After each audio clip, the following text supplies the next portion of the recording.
रियासत के सिवा किसी भी इदारे या गिरोह का ताकत का इस्तेमाल नाकाबिले कबूल है। Army chief general Asim Munir की उलमा कराम और मशाइख से गुफ्तगू। उलमा मशाइख ने मुत्तफिका तौर पर इंतहा पसंदी, दहशत गर्दी और फिरका वारियत की मजम्मत की। रियासत सिक्योरिटी फोर्सेज की भरपूर हिमायत जारी रखने का आज़म। उलमा ने कहा, इस्लाम अमन और हम आहंगी का मजहब है। मस्क शुदा तशरीहात का इस्लामी तालीमात से कोई ताल्लुक नहीं। मुलाकात में तमाम मकातब फिक्र के उलमा और मशाइख शामिल थे। आर्मी चीफ ने गुमराहकुन प्रोपेगेंडे के खात्मे के लिए उलमा के फतवा पैगाम पाकिस्तान को सराहा। फिक्री और तकनीकी उलूम, कुरान और सुन्नत की तफहीम और किरदार साजी के लिए उलमा के किरदार की निशानदेही की। फोरम ने गैर कानूनी गैर मुल्कियों की वापसी, स्मगलिंग, बिजली चोरी और जखीरा अंदोजी के खिलाफ इकदामात की हिमायत की। पाकिस्तान के तहफ़्फ़ुज़ात दूर करने के लिए अफगानिस्तान पर संजीदा इकदामात करने पर जोर। गजा में जारी मजालिम को इंसानियत के खिलाफ जराइम करार दिया। अल्लामा ताहिर अशरफी ने कहा, नौजवानों को पैगाम पाकिस्तान के जरिए बताना है कि असल दीन क्या है। आर्मी चीफ मायूस नहीं, उन्हें पाकिस्तान का मुस्तकबिल रोशन नजर आ रहा है।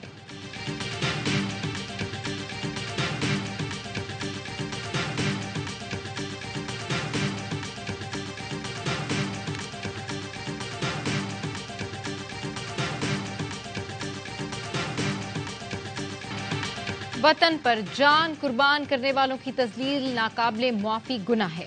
फौजी अदालतों को काम से रोकने के फैसले के खिलाफ लवाहिकीन और हुकूमत हम आवाज। बलूचिस्तान, खैबर पख्तूनख्वा और वफाकी हुकूमत ने सुप्रीम कोर्ट में दरखास्तें दायर कर दी। विफाक की जानिब से वजारत कानून और इंसाफ और वजारत दिफा ने दरखास्तें दायर की। ऑफिशियल सीक्रेट एक्ट की कालअदम दफात भी बहाल करने की इस्तदा कर दी। अपीलों पर हतमी फैसले तक हुक्म इम्तना की दरखास्त मौकफ अपनाया।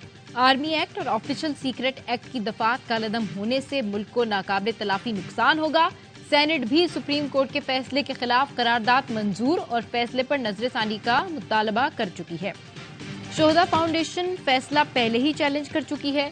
लवाहिकीन कहते हैं, मुजरिमों को फौजी अदालतों के कटहरे में खड़ा न करना शहीदों की रूह से गद्दारी होगी।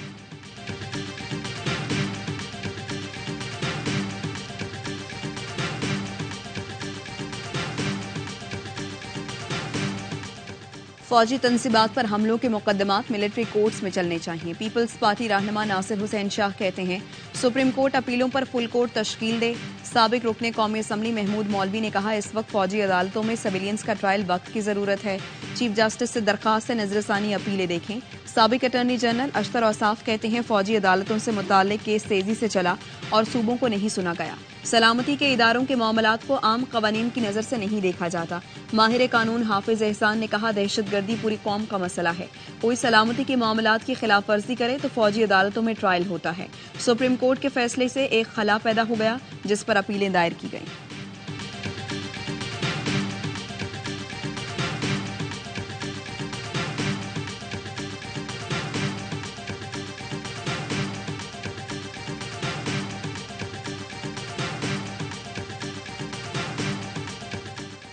पुरानी सियासत करने वाले इलेक्टेबल्स की तलाश में हैं। जो सियासतदान महंगाई लीग में शामिल होंगे वो इलेक्टेबल्स नहीं रहेंगे।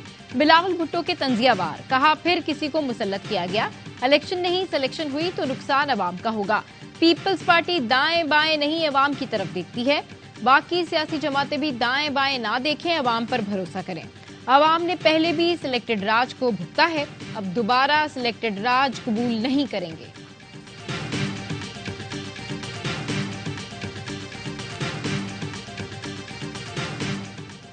पुरानी लकीरें मिटाकर नया मुस्तकबिल तराशना होगा। अब हमें पाकिस्तान के लिए नए मुस्तकबिल को ढूंढना होगा। मौलाना फजलुर रहमान का पेशावर में खिताब। बोले, इनकलाब के लिए नई राहें तलाश करनी है। बोले, बहैसियत कौम हमें अपने गिरबान में झांकना होगा। कभी गौर किया कि 75 साल में पाकिस्तान के साथ क्या मजाक किया गया। प्रोजेक्ट पीटीआई मुसल्लत करने वाले कौमी मुजरिम हैं। इतनी मुआशी तबाही हादसे का नतीजा नहीं, एजेंडे के तहत सब कुछ हुआ। स्टैब्लिशमेंट ब्यूरोक्रेसी मुल्क को ताकतवर बनाना चाहती है, मगर उन्हें ब्लैकमेल किया जाता है।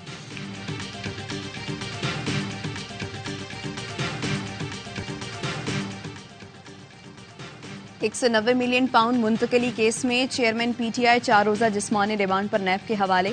एहतसाब अदालत ने बुशरा बीबी की अबूरी जमानत में 21 नवंबर तक तौसील कर दी। तोशाखाना केस में चेयरमैन पीटीआई की दरखास्त जमानत की बहाली का तहरीरी फैसला जारी। इस्लामाबाद हाई कोर्ट के एहतसाब अदालत को दरखास्त जमानत पर कानून के मुताबिक फैसला करने की हिदायत। नैब की 3 रुकनी टीम ने आज भी चेयरमैन पीटीआई से 2.5 घंटे तक जेल में तफ्तीश की।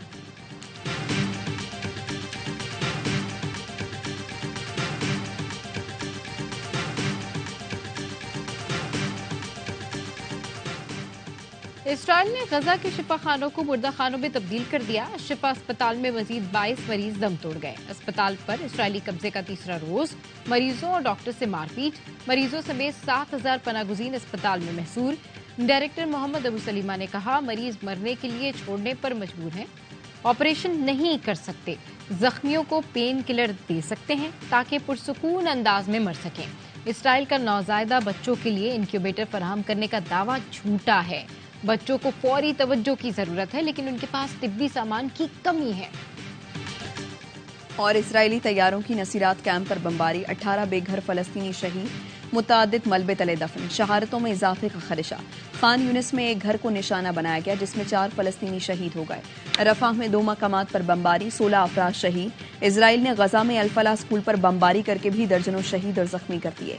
जबालिया में रिहायशी इमारतों पर गोलाबारी की गई जिसमें दर्जनों फलस्तीनी शहीद हैं। गजा में राबते न होने की वजह से शहादतों की तस्दीक में मुश्किलात का सामना।